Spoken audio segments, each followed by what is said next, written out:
Names don't get left out these days. Kent Bazemore will be the highest paid undrafted player in history, making more than $70 million with the Atlanta Hawks. Right, Colin Campbell is in Washington, D.C. for us now. Colin, these are some big contracts these guys are signing. Why all of a sudden are they worth this much?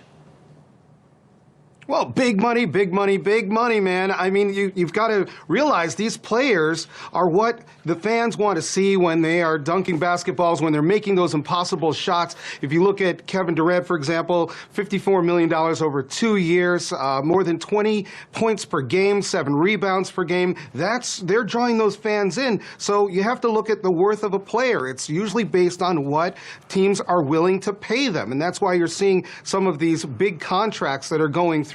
Not only that, we have to look at the NBA and its deals with the television broadcasting services of ABC and ESPN, raising those salary caps, like you said just a few moments ago, up $24 million. These are billion-dollar contracts that they've made.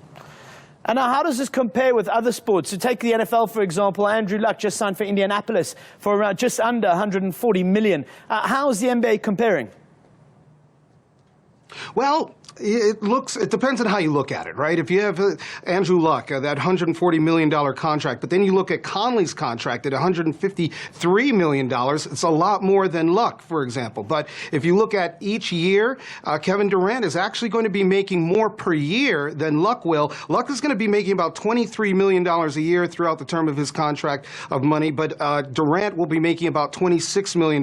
Now, Durant's contract, for example, the one that a lot of people are talking about because of his move to the Golden State Warriors. If you look at his contract in comparison to some of the top sports contracts in history, it's not even really in the top 30 or 40. But if you look at it individually each year, he's going to be making a lot of money, obviously, almost $30 million a year. Okay, Colin Campbell, thanks for joining us. We'll speak to you soon. Now, Kevin Durant's move to the Warriors will probably go down as the most spectacular move this NBA offseason.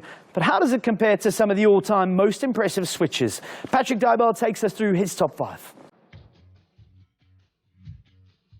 At number 5, and after only 2 years in the league with Golden State, Gilbert Arenas wanted out of the Bay Area.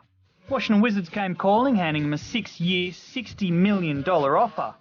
Arenas averaged more than 20 points a game and a trove of individual honours during his 7 seasons in DC. In 2004, Steve Nash was deemed too old for the Dallas Mavericks.